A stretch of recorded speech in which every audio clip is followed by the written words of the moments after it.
प्रेम से बोलिए बालाजी महाराज की जय, बागेश्वर धाम की जय।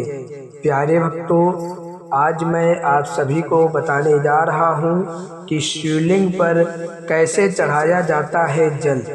जाने सही विधि एवं नियम। हिंदू मान्यता के अनुसार सोमवार का दिन भगवान शिव की पूजा के लिए सबसे उत्तम माना गया है।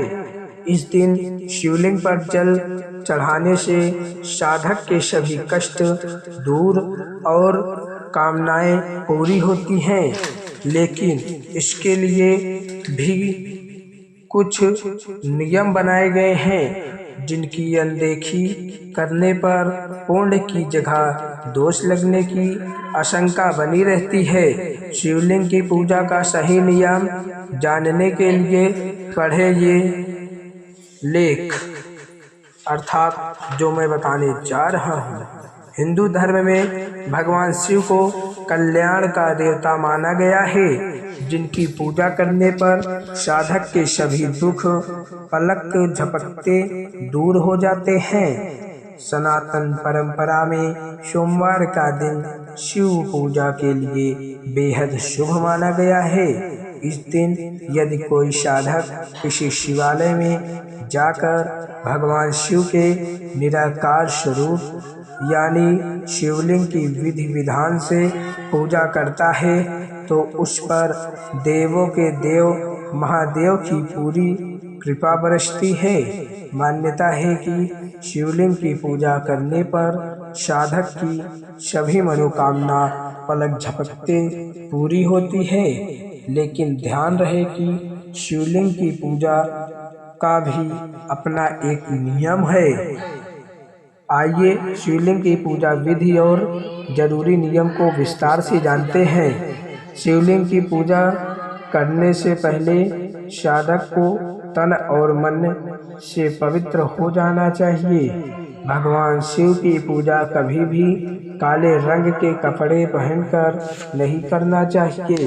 हिंदू धर्म में भगवान की शिव की पूजा बहुत सरल और शीघ्र फलदायी मानी गई है, क्योंकि वे सिर्फ जल और पत्ते को चढ़ाने मात्र से प्रसन्न हो जाते हैं।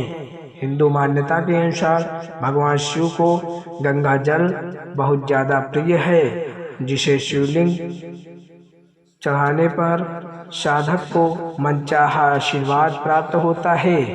लेकिन ध्यान रहे कि इसे हमेशा तांबे के लोटे से ही चढ़ाया जाता है। कभी भूलकर भी गंगा जल को प्लास्टिक के बर्तन से न चढ़ाएं।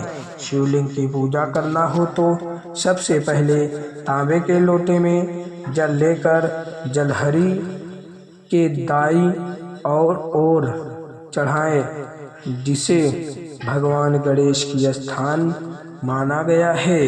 इसके बाद आप स्थान जल चढ़ाना चाहिए, जिसे भगवान शिव की पुत्री अशोक सुंदरी का स्थान माना जाता है। अर्थात जलहरी के बीचों बीच वाला जो स्थान होता है, वह शिव की पुत्री अशोक सुंदरी का स्थान होता है। इसके बाद जलहरी के गोलाकार हिस्से में जल चढ़ाएं, जिसे माता पार्वती का स्थान माना जाता है। शिवलिंग में सबसे आखिरी में धीमे धीमे जल चढ़ाएं। हिंदू मान्यता के अनुसार शिवलिंग पर कभी भी खड़े होकर जल नहीं चढ़ाना चाहिए। शिवलिंग पर हमेशा बैठकर धीमे धीमे जल चढ़ाना चाहिए। भगवान शिव को कभी तेज धार में जल नहीं चढ़ाना चाहिए। हिंदू मान्यता के अनुसार शिवलिंग की जलहरी में कभी भी पूजा का सामान नहीं रखना चाहिए और न ही परिक्रमा करते समय जलहरी को ढाकना चाहिए। हिंदू मान्यता के अनुसार शिवलिंग की हमेशा आधी परिक्रमा करनी चाहिए, क्योंकि सनातन परंपरा के अनुसार यह भगवान शिव का मुख्य प्रवेश द्वार माना गया है। हिंदू मान्यता के अनुसार शिवलिंग पर हमेशा उत्तर दिशा की ओर मुख करके जल चढ़ाना चाहिए। धन्यवाद। प्रेम से बोलिए बालाजी महाराज की जय, बागेश्वर धाम की जय। प्यारे दोस्तों, अगर आप सभी को वीडियो अच्छा लगे तो इसे ज़्यादा से ज़्यादा शेयर करें एवं लाइक करें। धन्यवाद।